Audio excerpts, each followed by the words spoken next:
Kertas manila ada dua, gunakan satu dulu karena satunya untuk penugasan berikutnya. Kertas manilanya gunakan satu. Audio Jungle. Audio Jungle. Oleh karena itu, saya akan meminta Anda menginovasi, membuat interseksi.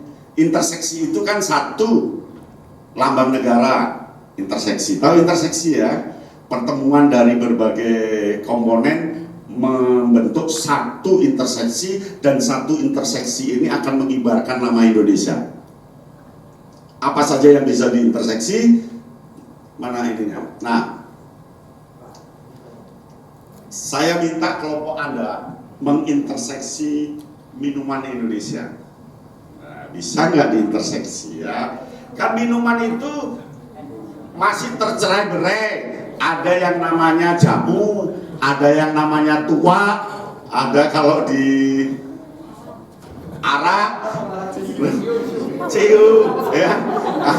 Lalu ada dawet, kemudian ada cendol, ada es teler, ada bajigur, ada teh kampus. Nah, itu bisa nggak diinterseksi? Nah, kelompokmu interseksi permainan anak di Indonesia. Kelompokmu interseksi museum Indonesia. Kelompok Anda siap bekerja?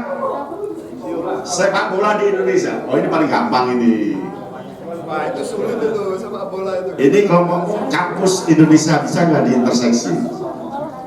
Ya. Ini kelompokmu sekolah di Indonesia, bisa nggak menjadi sebuah interseksi? Oh, sudah ya. Nah, ini sekolah. Ya. Kelompok Anda tari Indonesia, apanya yang harus diinterseksi? Ya. Kelompok Anda tak kasih yang berat, senjata Indonesia, bisa nggak diinterseksi ya? Anda rumah Indonesia, bisa nggak diinterseksi ya? Bisa nggak orang Batak bangun joglo gitu ya? Dia bisa kuat nggak? Anda sudah terakhir sana. Ya. Waktunya hanya 10 menit. Tentukan ketua kelompoknya, lalu ditulis. Enak juga pilih mana? Perempuan lah kita soalnya perempuan itu selalu kesetaraan. Kita berikan. Waktunya 10 menit, tentukan ketua kelompok, kemudian Anda akan mendapatkan potongan kertas, dan potongan kertas itu adalah bagian-bagian interseksi. Ya, lalu tempelkan di kertas manila, ada isolasinya di sana, lalu Anda akan presentasi dengan singkat di kursi itu saja. Ada yang belum dapat kelompoknya? Sudah semua ya?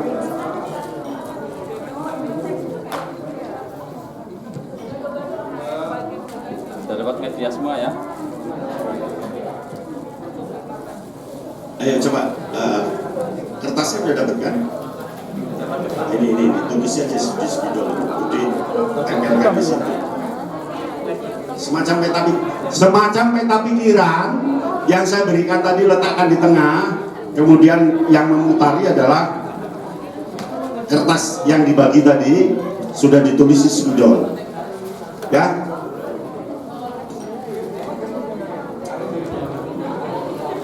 Kurang 9 menit. Kurang 8 menit.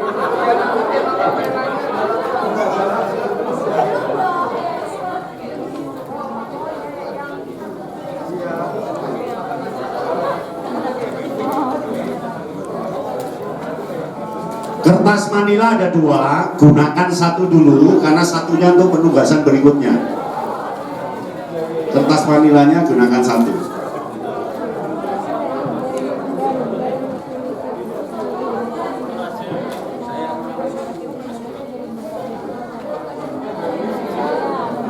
Kurang 7 menit.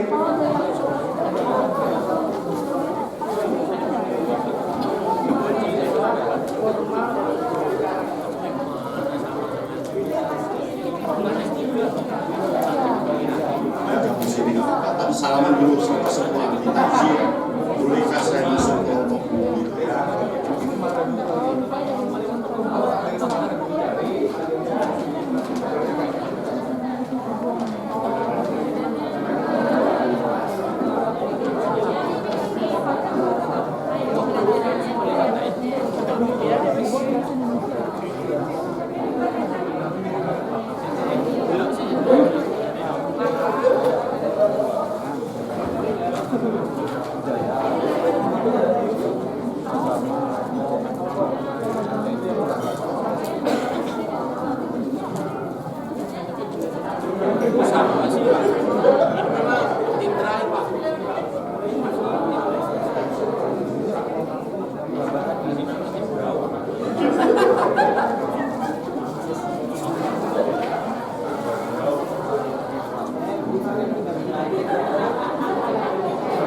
Cukup? Kelompok mana yang baru selesai?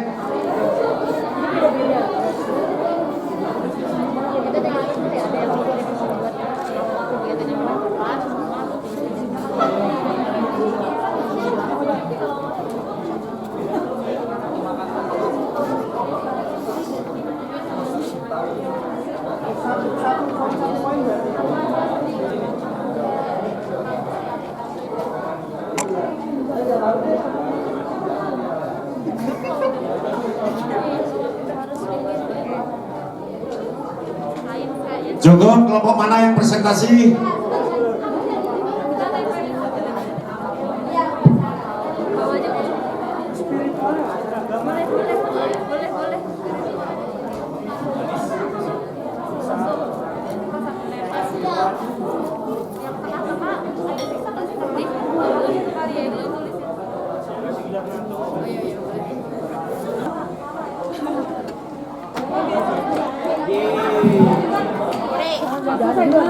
Baik, kelompok makanan boleh maju. Makanan, silakan. Dua orang. Atau dari situ ya. Dari situ boleh. Ayo Mas, siapa ketua kelompoknya?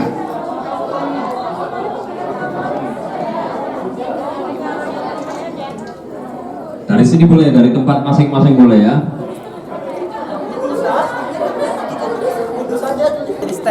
Baik, kita simak presentasi hasil diskusi kelompok makanan Indonesia. Interseksinya ada di mana nanti? Apakah muncul resep nama baru makanan Indonesia atau seperti apa? Silakan. Jadi selamat siang teman-teman semuanya. Siap. Jadi kita nggak tahu nih kelompok berapa, tapi kita dapat kelompoknya dapat makanan. Dan di sini kita mengusung Festival Soto Indonesia. Jadi soto menyatukan Indonesia dan soto tersebar di seluruh Indonesia. Nah, yang pertama kita di sini memilih 10 menu soto yang tersebar di Indonesia. Yang pertama ada soto Surabaya, soto Kuali dari Solo, soto mie Bogor, soto Kudus, soto Medan, soto Banjar, soto Lamongan, soto Betawi, soto Lento, sama soto Makassar. Jadi ini setiap menu soto yang tersebar di seluruh Indonesia. Jadi soto menyatukan Indonesia. Terima kasih. Oke, tepuk tangan untuk kelompok makanan. Kelompok apa ya? Kelompok makanan menginterseksi soto sebagai kuliner Indonesia. Saya kira tadi dinamai soto Garuda atau apa gitu kan interseksinya ya.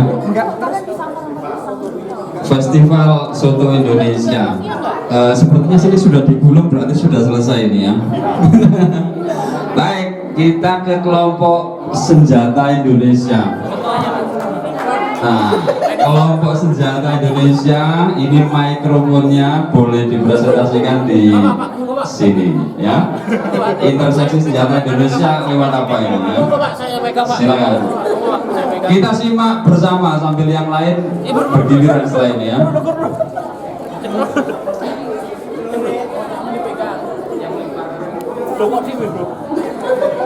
Aku sendiri lagi bro. Ayo bapaknya siap itu. Baik, terima kasih. Assalamualaikum warahmatullahi wabarakatuh. Waalaikumsalam.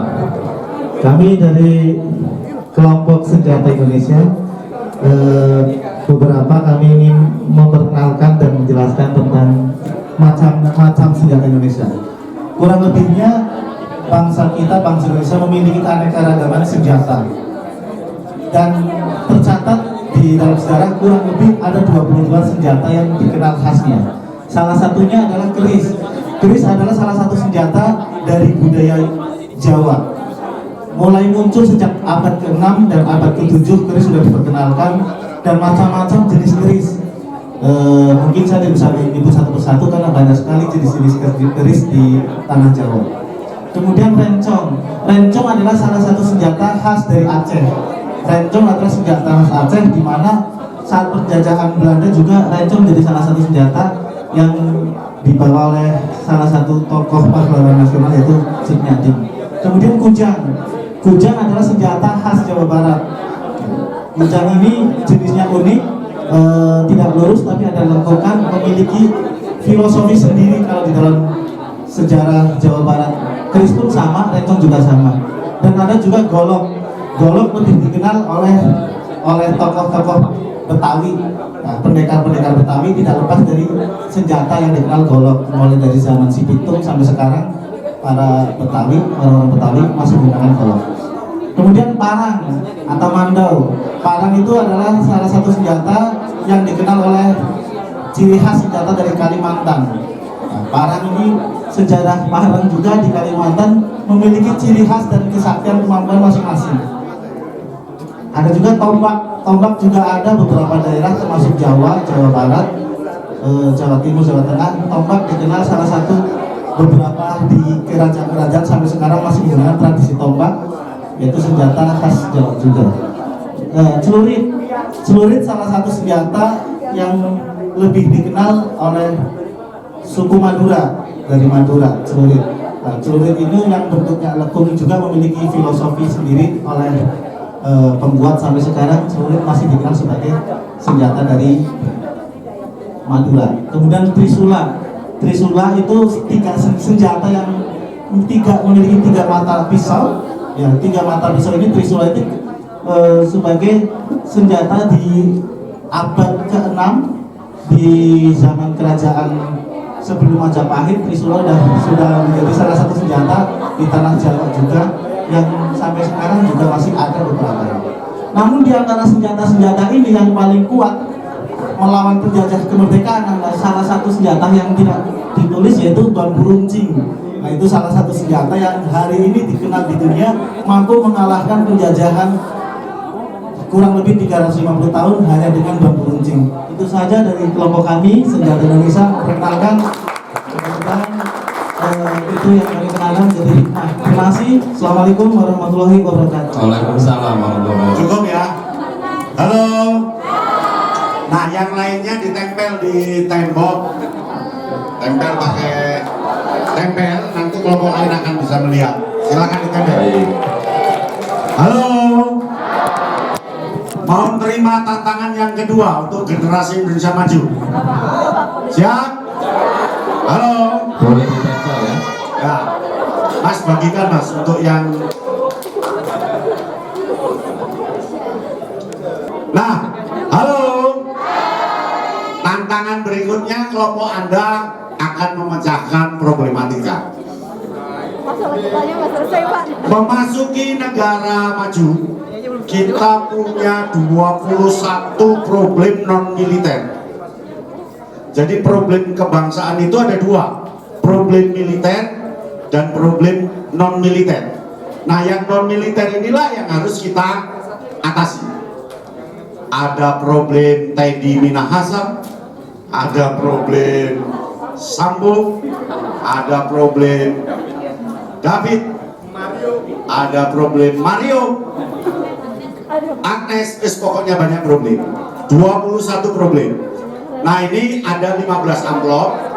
Karena perkiraan kita 15 kelompok, Anda akan dapat satu amplop untuk di setiap kelompok dengan catatan hasil tadi sudah ditempel.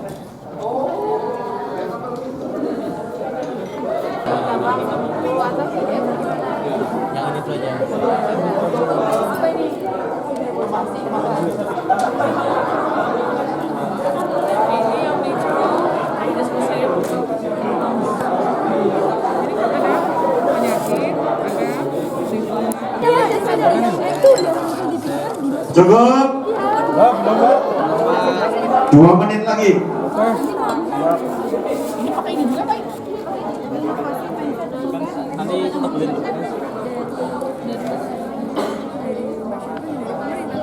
Iya, masyarakat dari pemerintah.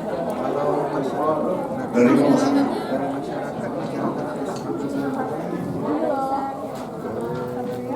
Baik. Sekarang kita dari kelompok sisi mana ini ya? Sisi pojok. Sudah siap disampaikan? Oke, sebentar lagi, Pak.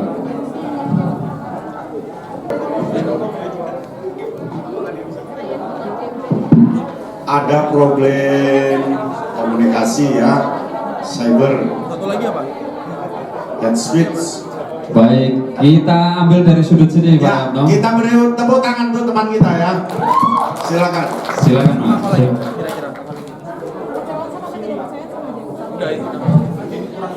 Terima kasih untuk waktunya.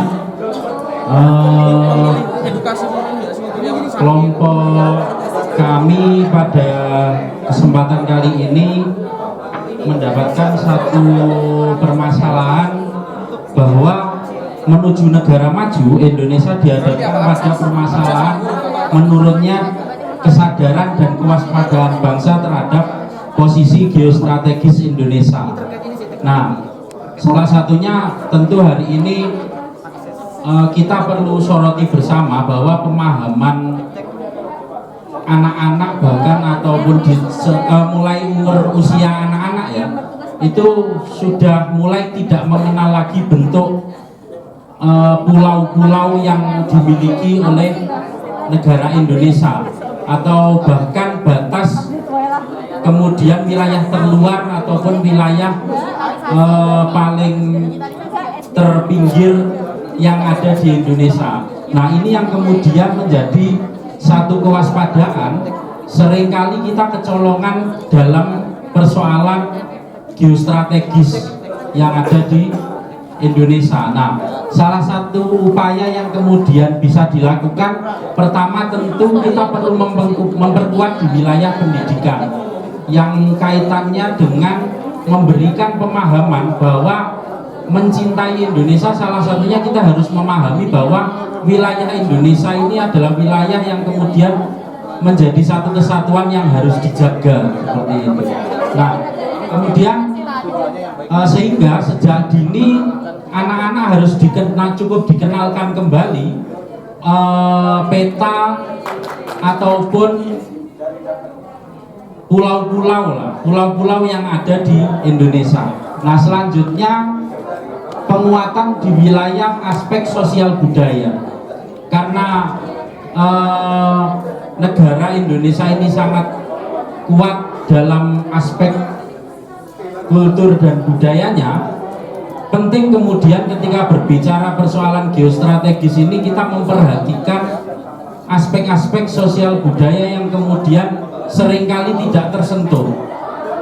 Yang hal ini yang kemudian sering memunculkan fenomena pada hari ini istilah Jawa sentris dan lain-lain, sehingga tidak ada pemerataan dalam aspek penjagaan geostrategis itu tadi, sehingga banyak kemudian muncul fenomena-fenomena beberapa wilayah ingin melepaskan diri dari Indonesia. Nah, kemudian selanjutnya dari aspek politik kita perlu memperkuat di wilayah diplomasi di wilayah bilateral maupun multilateral untuk kemudian menjaga satu kesatuan penguatan dengan negara-negara yang berbatasan dengan Indonesia itu sendiri. Oke, cukup ya. Baik. Tepuk tangan, luar biasa. Kelompok mana lagi? Yang mau satu lagi? Itu. Sini. Oh, tengah.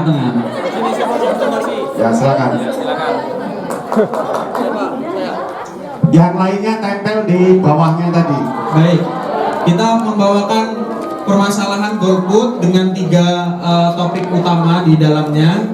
Yang pertama tentang pemilih-pemilih yang tidak tinggal di domisilinya, ada perantau seperti itu cukup banyak, atau perantau baik di Indonesia maupun diaspora di luar negeri begitu. Nah, itu perlu TPS yang khusus yang lebih banyak dan sistem yang lebih baik sehingga para perantau bisa memilih tanpa harus kembali ke daerahnya dulu misalnya.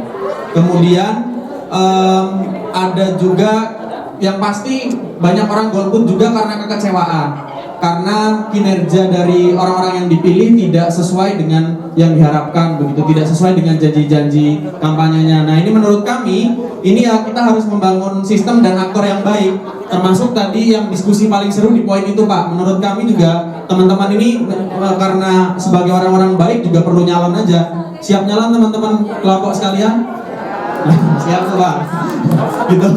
Terus kemudian akses, ini fasilitas dan akses ini terkait sama ada juga pemilih-pemilih yang mungkin sakit yang mungkin di lapas, yang mungkin penyandang disabilitas ini juga perlu diberikan akses seluas-luasnya, juga pastinya update SDM-nya, terus kemudian iptek dan daerah-daerah 3T perlu sangat diperhatikan, persiapannya jauh hari, jangan sampai ada pemilihan yang telat-telat gara-gara akses itu begitu. Tapi yang pasti untuk golput ini sebenarnya Indonesia angkanya yang paling mending di antara negara-negara lain. 82% di 2019 itu memilih, rata-rata 70-an%. Negara-negara Eropa atau negara di Amerika Serikat misalnya yang katanya demokrasinya lebih baik, paling mentok 60% pemilihnya Pak. Jadi secara umum kita sudah baik, tinggal bagaimana memaksimalkan potensinya itu, mengoptimalkan lagi begitu di masa depan. Mungkin itu saja dari kami. Luar biasa, tepuk tangan. Ini bukan masalah sepele, tapi ini adalah masalah partisipasi penuh untuk warga Indonesia semuanya. Karena kalau nanti golputnya semakin tinggi, kepercayaan terhadap Indonesia akan rendah dari bangsanya sendiri. Jadi memang golput ini menjadi 21 permasalahan kebangsaan ketika masuk negara maju. Halo, tempel, yuk kita lihat. Indonesia segera melompat menjadi negara maju. Presiden kita sudah mengatakan itu. Klik lagi Mas. Halo. Apa sih Pak syarat negara maju itu? Syarat negara maju satu populasi. Mau ikut aja. Kita tempat pasar bebas, pasar yang besar. Dua, geografis. Presiden mengatakan Indonesia berada pada jalur perdagangan dunia yang tentu saja sangat menguntungkan produk-produk Indonesia. Tapi anehnya kita impor pakaian bekas, ya kan? Tapi nggak apa-apa, nanti kan akan terlewati itu ya. Sumber daya alam, sumber daya manusia, menurut Presiden pada tahun 2030 Indonesia akan mencapai bonus demografi. Kelima, kepercayaan dari internasional dilihat dari kesuksesan Indonesia sebagai tuan rumah G20. Ini modal kita. Tepuk tangan untuk modal kita. Lalu berdasarkan diskusi panjang, kita punya 21 tantangan militer, nir militer atau non militer di berbagai bidang, yang 9-nya baru dipecahkan tadi. Jadi saya sudah menyiapkan 21 problem tantangan non militer di berbagai bidang yang tertera di Impres nomor 7 tahun 2018. Ada impresnya. Dan ini berdasarkan diskusi, dan saya ikut menyumbang di diskusi di Dewan Tanas itu. Waktu itu, bidang demografi kita punya problem pertumbuhan penduduk yang tidak terkendali dan persebaran yang tidak merata. Kerentanan kualitas hidup masyarakat dan aspek kesehatan sekarang sedang disantap stunting. Stunting segera diobati semua, sekarang sudah mulai turun. Bidang geografi, kita di cincin api Pasifik. Dana kita habis untuk nangani gempa karena kita memang hidup di atas gempa. Bagaimana meminimalisasi itu perlu pikiran kita semua. Bidang ideologi, penyebaran ideologi yang bertentangan dengan Pancasila marak, terorisme, radikalisme, separatisme, komunisme, dan semua itu ada yang mengendalikan dan ingin menguasai Indonesia. Dia caranya halus karena dia gunakan ilmu NLP, Neuro Linguist Program. Namanya ilmu kecilnya itu ilmu gendam, ilmu cuci otak, ilmu apa lagi? Sihir, ilmu. Ya kita nggak ngerti, tapi mereka bisa. Kan memang itu ilmu bahasa namanya NLP. Kalau Anda belajar itu, wah, Anda bisa duit yang di sana bisa datang sendiri itu. Hipnotis itu NLP ya. Klik lagi. Bidang politik, penyebaran kampanye hitam, politik identitas, nasionalisme sempit, pragmatis, praktek politik uang, politik sasi suku, agama, ras, apatisme politik, meningkatnya golongan putih yang tadi didiskusikan. Kemudian bidang ekonomi, tingginya tingkat kemiskinan, tingginya korupsi, tingginya pencucian uang, dan terus kebocoran dan ketidakefektifan anggaran dan belanja negara. Dan sekarang sedang diobati, dibuka semua. PPAT sedang menyerang semua, pokoknya sekarang akan muncul di permukaan. Memang ini era untuk 21 tantangan ini untuk kita bongkar supaya Anda bisa menjadi warga negara Indonesia, negara maju. Bidang teknologi, kejahatan serangan cyber dikerjakan kelompok mana tadi? Ya, bohong, provokatif, ujaran kebencian, ketergantungan terhadap produk teknologi asing, itu problem kita. Problem kita, jika tidak diatasi susah untuk menjadi negara maju. Tapi percayalah, Indonesia mampu mengusir penjajah 350 tahun, selesai dengan bambu runcing katanya kelompok sana. Iya kan? Dengan bambu runcing takut. Halo. Bidang sosial budaya, pelunturan identitas nasional, konflik komunal horizontal, rendahnya daya saing sumber daya manusia. Bidang sumber kekayaan, kerusakan lingkungan hidup, bencana banjir, longsor, konflik agraria, kelangkaan energi minyak dan gas. Klik lagi. Nah, tapi kita harus kuat. Halo. Kita itu punya kelimpahan sumber untuk diinovasi. Di awal sudah kita ceritakan bagaimana jenis ikan yang ratusan, sumber daya manusia melimpah, penduduk yang banyak, ikan yang luas, tanaman yang bagus, dan itu adalah modal inovasi. Dan negara maju nanti, Indonesia harus banyak inovasi. Sekarang ini Taiwan per hari 10 temuan baru. Entah itu korek ada kipasnya, entah itu ada korek ada senternya, entah itu sisir lalu ada penjepit kutu, entah itu apa, itu sehari 10 temuan. Indonesia sekarang ini sehari 10 lagu baru.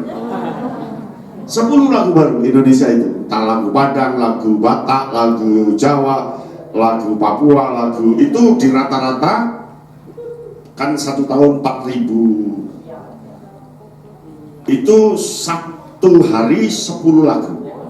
Nah nanti ke depan Anda harus menjadi orang inovator. Negara maju itu kuncinya adalah inovator. Apapun bisa modalnya sudah ada.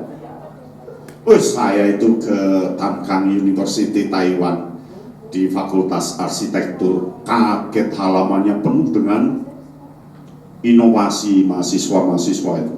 Waduh, kayu itu ada yang pokoknya kaget, tapi ya saya pura-pura diem, tapi dalam hati bergelora. Awas kamu, suatu saat di Jogja ada 150 mahasiswa yang siap inovasi. Tunggu dulu inovasi, dan hari ini Anda akan menginovasi. Tepuk tangan luar biasa. Siap menginovasi? Inovasi itu satu kuncinya, tidak boleh takut salah. Gak boleh takut salah. Inovator itu kan kuncinya satu, gak boleh takut salah. Kunci kedua, mau coba lagi. Kunci ketiga, tidak puas dengan hal yang sudah ada. Kalau Anda takut salah, takut disalahkan orang, itu bukan inovator. Bukan inovator.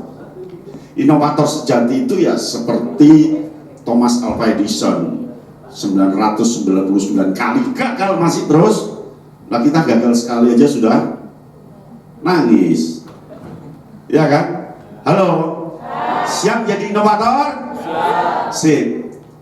Dan di Taiwan itu gampang sekali mempatenkan hasilnya. Cukup ke ruko, masukkan, di-scan, ketik, udah ada ya, jet pulang bawa. Kita kan susah, harus ngurus kemana, karena kan inovator di negara berkembang. Nanti ketika negara maju, di tiap depan rumah itu ada kios hak paten gitu ya, tinggal buka laptop, scan, cek, nggak ada, jet, dapat itu.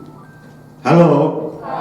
Sekarang susah ya mempatenkan ya, di perguruan tinggi juga susah.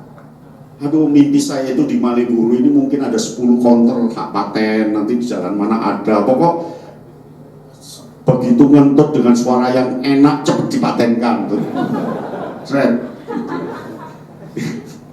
Halo. Kalau siap patenkan, berarti itu diri Anda. Nanti kalau Anda sudah masuk paten, itu harta karun bagi Anda. Harta karun, karena hidup di dunia negara maju, kita kan harus berpikir komputasi. Berpikir komputasi itu kan harus mampu mengabstraksikan sesuatu, harus mampu merekognisikan pola, harus bisa mengalgoritmakan, begitu. Halo. Nah, Anda nanti kalau bisa tiap individu mengalgoritmakan diri menjadi 5 konsep. Maksudnya apa sih Pak Yano? Saya kalau sudah menemukan satu artikel ini segera saya algoritmakan ke YouTube, ke buku, ke mana.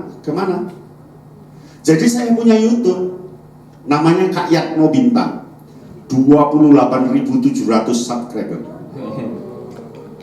Luar biasa, tepuk tangannya. Pak, ada hasilnya? Ada hasilnya, tiap bulan ada. Itu kan dampak dari algoritma tadi. Terus punya musik, Daun Pisang Entertainment, ya. Tapi ya rasanya kebangetan kalau pernah jumpa terus nggak men-subscribe gitu kan. Daun Pisang Entertainment itu khusus musik, lagu-lagu sendiri, liriknya ciptaan saya, nadanya yang nyiptakan yang nyanyi itu, saya nyiapkan puisinya aja gitu. Lalu cetak buku, jadi saya punya 8 buku yang sedang royalti gitu. Jadi hidup nanti begitu algoritma, itulah negara maju di sana. Halo, siap menginovasi? Siap. Ya, kita bagikan lagi yang terakhir ini. Ini tantangan ketiga ini tidak kelompok, individu. Individu di kelompoknya. Tiap orang 1 lembar, tidak boleh takut salah, pokoknya ngisi dan jangan putus asa. Tiap orang 1 lembar ya. Sudah. 1 orang 1. Tidak boleh diwakili 1 orang karena ini tantangan. Dan tidak boleh takut salah. Siapkan pulpennya atau bensinnya.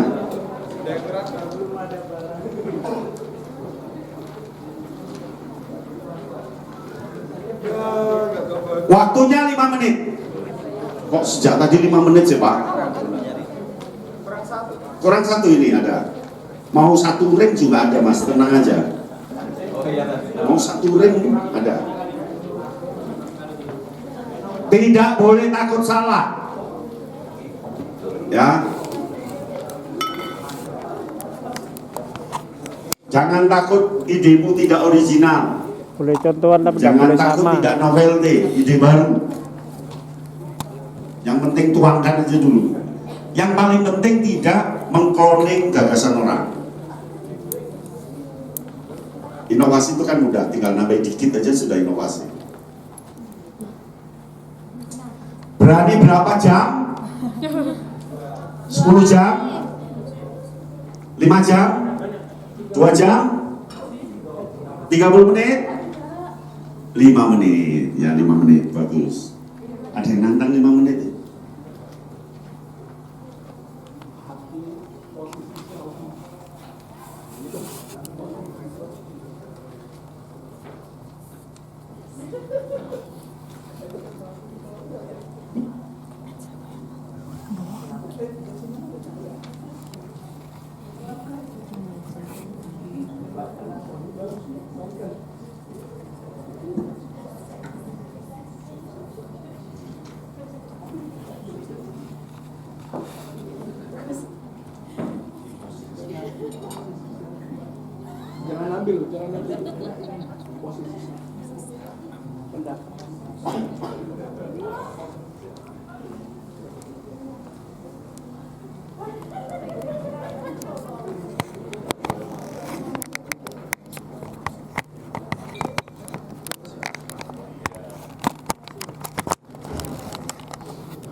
Cukup ya?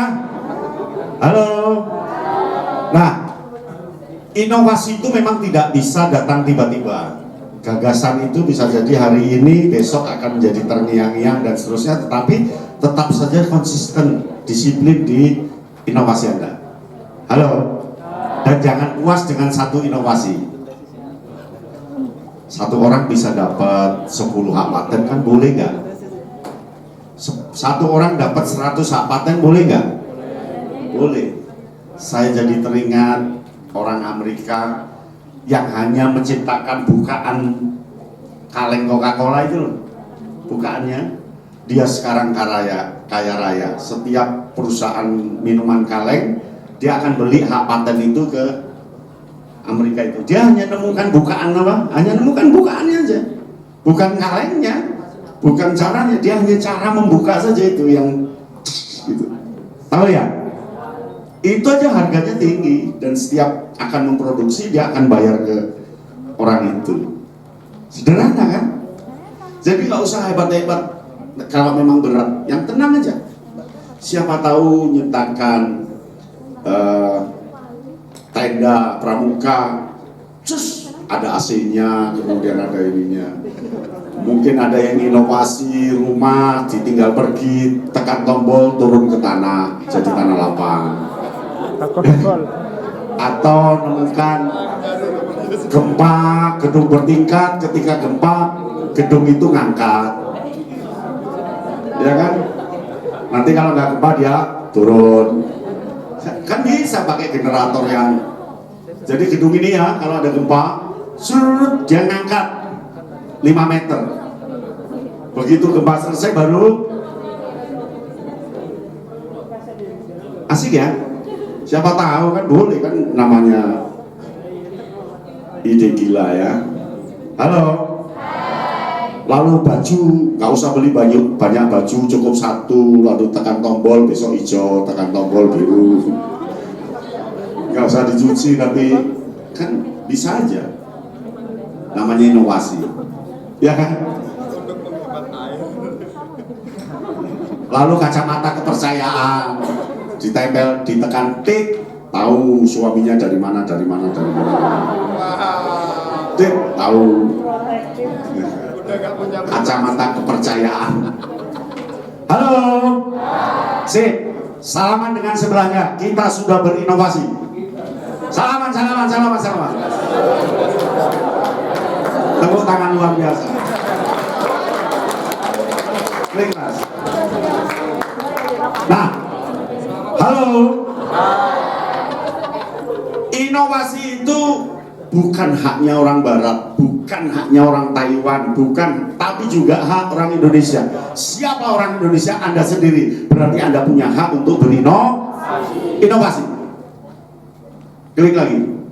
Nah, inovasi itu gak usah berat-berat. Inovasi itu ya pengetahuan baru, gagasan baru, cara baru, penemuan baru, teknologi baru, objek baru.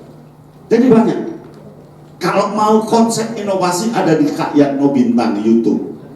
Ketik nanti ya, Kak Yatno Bintang 12 arti inovasi. Di sana sudah saya jelaskan. Kak Yatno Bintang itu YouTube saya. Ya. Saya lihat hari ini 28.706. Kalau nambah 20 berarti orang dari beasiswa unggulan. Halo. Klik lagi. Nah, mahasiswa sebagai motor inovasi, Indonesia pasti maju. Kampus sebagai gudang inovasi, dan Andalah inovator pertama yang memahami wawasan kebangsaan. Minggu depan teman-teman yang di Bogor, minggu depan lagi di Tangerang, terus di Bandung, terus di Surabaya. Nanti makan soto Surabaya. Luar biasa. Halo. Aduh, baik. Semangat. Siap bangun Indonesia? Siap membangun Indonesia? Sip. Audio Jungle. Audio Jungle.